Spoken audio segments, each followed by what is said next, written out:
پھر خواب کی تکمیل کے لیے اپنے ساتھ 1400 جانثاران کو لیا اور آپ مکہ کے جانب رواں دواں ہیں۔ ایسا کہ آپ کو معلوم ہے کہ ذوالحلیفہ کے مقام پر جا کر کے اللہ کے نبی صلی اللہ علیہ وسلم نے اور آپ کے رفقا نے عمرے کا احرام باندھا،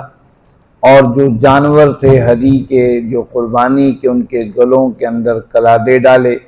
اور انہیں لے کر آپ نکلے مکہ کی جانب۔ گزشتہ سے پیوستہ روز یہ سوال دوستوں نے کیا تھا کہ آج کل تو ہم عمرے کے لیے اپنے جانوروں کو نہ لے کر جاتے ہیں نہ وہاں قربانی کی رقم جمع کرواتے ہیں، اس موقع پر کیا تھا کہ آپ ساتھ لے کر چلے، اب ایسا کیوں نہیں ہے؟ یعنی اس کا تفصیلی جواب تو دوستوں کو دے دیا تھا واٹس ایپ کے ذریعے، لیکن بعض دوست چونکہ واٹس ایپ نہیں دیکھتے، ان کے لیے یہ بات ذہنوں میں رکھنے کی ہے۔ ہدیہ اور یہ قربانی کا حکم جو ہے وہ صرف حج کے موقع پر ہے۔ عمرے کے موقع پہ صرف یہی ایک ایسا موقع ہے جہاں نبی کریم صلی اللہ علیہ وسلم کی سیرت سے پتہ چلتا ہے آپ ہدی کے جانوروں کو ساتھ لے کر گئے، اور اس کی بھی بہت بڑی حکمت یہ ہے جو آگے واقعات کے اندر واضح سمجھ میں آ جائے گی اس کی حکمتیں کیا تھی۔ تو اللہ کے نبی صلی اللہ علیہ وسلم اپنے صحابہ کو لے کر وہاں سے نکلے، اور راستے کے اندر خالد بن ولید جنہوں نے ابھی تک اسلام قبول نہیں کیا تھا، اور وہ ایک چھاپہ مار کارروائی کے لیے تیار تھے اپنے تقریباً 200 افراد کے ساتھ، یہاں تک کہ نبی کریم صلی اللہ علیہ وسلم نے ان سے کچھ دور فاصلے پر آپ اور آپ کے رفقا نے ظہر کی نماز ادا کی، تو انہیں بڑے غلطی کا احساس ہوا کہ تو نماز میں بڑے خشوع اور خضوع میں تھے، ہم حملہ کر کے ان کو قابو کر سکتے تھے، چلو اگلی نماز میں جب یہ نماز شروع کریں گے تو ہم ایسا اور ایسا کریں گے۔ لیکن اگلی نماز سے پہلے اللہ رب العزت نے صلاۃ الخوف کا حکم قرآن میں اتار دیا کہ خوف کی حالت میں آپ کی نماز کی کیفیت کیا ہوگی، اور وہ آپ کو قرآن کی تفسیر کے اندر پتہ چل گیا کہ 2 گروہ بنائے جائیں گے، آدھے وہ ہوں گے جو نماز کے اندر کھڑے ہوں گے، آدھے مورچوں پر کھڑے ہوں گے، جو نماز کی ایک رکعت پڑھ لیں گے یہ مورچوں میں چلے جائیں گے اور مورچے والے آ کر نماز کو ادا کریں گے، پھر اس کے بعد یہ جب یہ ایک رکعت پڑھ لیں گے واپس چلے جائیں گے اور مورچے والے آ کر پھر اس رکعت کو ادا کریں گے، اس طریقے سے نماز کی ادائیگی ہوگی۔ نبی کریم صلی اللہ علیہ وسلم کو احساس ہوا کہ خالد بن ولید اور دیگر جو لوگ نوجوان جو شیلے کوئی نہ کوئی حرکت کر سکتے ہیں، آقا کریم صلی اللہ علیہ وسلم نے وہاں سے راستے کو تبدیل فرمایا۔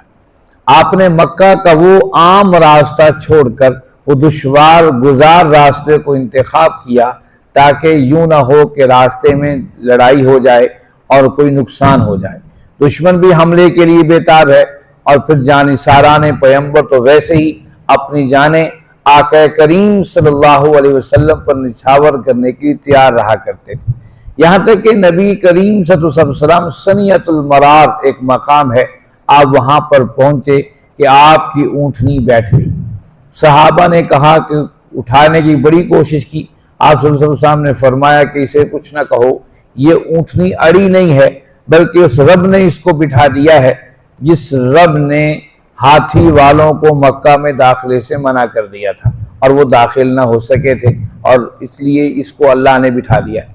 پھر آپ نے وہیں بیٹھے بیٹھے اس کو اپنی اونٹنی پر جسے قصوہ کہا جاتا تھا، آپ صلی اللہ علیہ وسلم نے فرمایا اس رب کی قسم جس کے قبضے میں محمد رسول اللہ صلی اللہ علیہ وسلم کی جان ہے، کفار مکہ کو ایسی شرط لے کر آئیں جس میں حرم کی اور کعبۃ اللہ کی حرمتوں کو برقرار رکھا گیا ہو، میں ان تمام شرائط کو تسلیم کر لوں گا۔ کیوں یہ بات کہی، صحابہ نے کہا یا رسول اللہ صلی اللہ علیہ وسلم جس طرح آپ کہیں گے ہمیں ویسے ہی قبول ہے۔ اونٹنی وہاں سے اٹھ کھڑی ہوئی اور جا کر کے حدیبیہ کے مقام پر آ کے رک گئی۔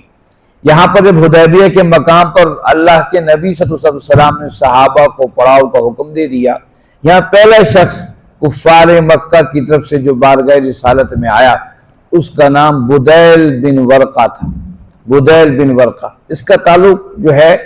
بنو اس قبیلے کے ساتھ تھا جس سے اللہ کے نبی صلی اللہ علیہ وسلم کا اور آپ کا دوستانہ تعلق تھا، وہ تعلق تھا بنو خزاع کے ساتھ۔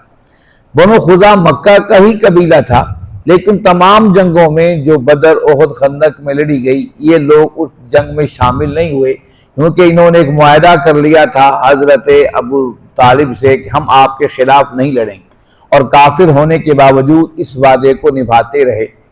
تو یہ نوجوان کا تعلق بنو خزاع سے تھا۔ یہ بارگاہ رسالت میں آیا، کہنے لگا اے محمد صلی اللہ علیہ وسلم آپ کس ارادے سے آئیں؟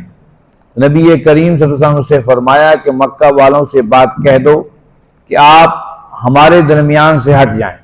ہمیں عرب کے تمام دیگر لوگوں کے ساتھ معاملات کرنے دیں، اگر ہم غالب آ گئے تو ہماری اطاعت کر لیں یا نہ کریں انہیں اختیار ہوگا، نہیں تو کچھ مدت کے لیے انہیں موقع مل جائے گا، مسلسل جنگوں سے اہل قریش تھک گئے ہیں، کچھ مدت کے لیے ہم معاہدہ کر لیں گے جس سے وہ اپنی طاقت کو جمع کر لیں گے، پھر اگر لڑنا چاہیں گے تو وہ ہمارے ساتھ لڑیں گے، لیکن یہ بات یاد رکھو اور قریش کو بتا دو، اس رب کی قسم جس کے قبضے محمد صلی اللہ علیہ وسلم کی جان ہے، جب تک محمد صلی اللہ علیہ وسلم کے جسم پر سر موجود ہے وہ ان سے قتال کرتے رہیں گے، یا اللہ کا دین غالب ہو جائے گا یا اللہ کا فیصلہ، اللہ کا امر غالب ہو جائے گا کوئی نہ کوئی۔ یہ بات کہہ کر اس بنو خزاع کے فرد نے اہل مکہ کو بتایا۔ قریش کے لوگوں نے کہا تمہاری تو پہلے ان سے تعلقات، ہم تمہاری بات نہیں سننا چاہتے، لیکن کچھ سنجیدہ لوگوں نے کہا ہاں ہمیں اپنی بات بتائیے۔ یہ بات سننے کے بعد انہوں نے مقرز بن حفص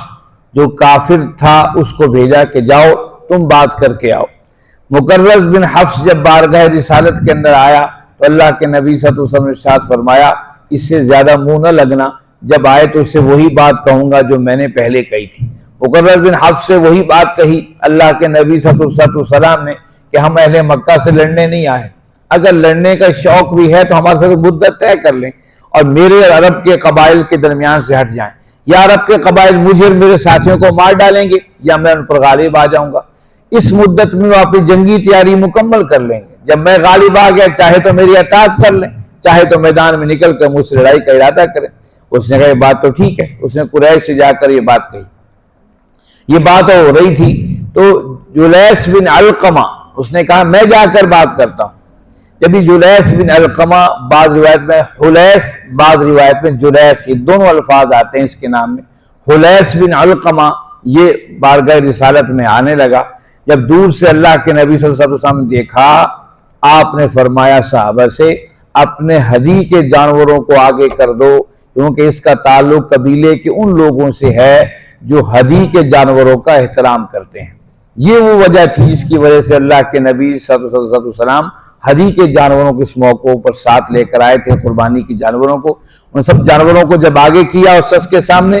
تو حلیس بن علقمہ وہیں سے واپس پلٹ آیا۔ اس نے کہا مکہ کے لوگوں سنو، میں ان کے پاس ان جانوروں کو دیکھا ہے جو کعبۃ اللہ کے لیے قربانی کے لے کر آ رہے ہیں، میں قطعاً تمہارا ساتھ نہیں دوں گا کہ تم ان سے لڑو گے، کیونکہ میں ان کا احترام کرتا ہوں، ان جانوروں کا جو کعبے کی حرمت کے لیے آئے ہیں، پورا عرب ان کا احترام کرتا ہے، اس لیے اگر تم لڑو گے میں تمہارا ساتھ نہیں دوں گا۔ اس کا اتنا اثر ہوا کہ ان لوگوں نے کہا کہ اب ہم سفارت کے لیے کس کو بھیجیں؟ پھر سفارت کے لیے اس شخص کو بھیجا جس کا تعلق طائف کے قبیلے سے تھا اور بڑا منجھا ہوا سمجھدار شخص تھا، اور اس کی سمجھداری کے تذکرے آج بھی احادیث کی زینت بنے ہیں۔ ہم اس کا تذکرہ کل کریں گے یہ فرد تیسرا کون تھا اور کیا باتیں لے کر آیا تھا، اس نے کیا باتیں جا کر اہل مکہ کو بتائیں۔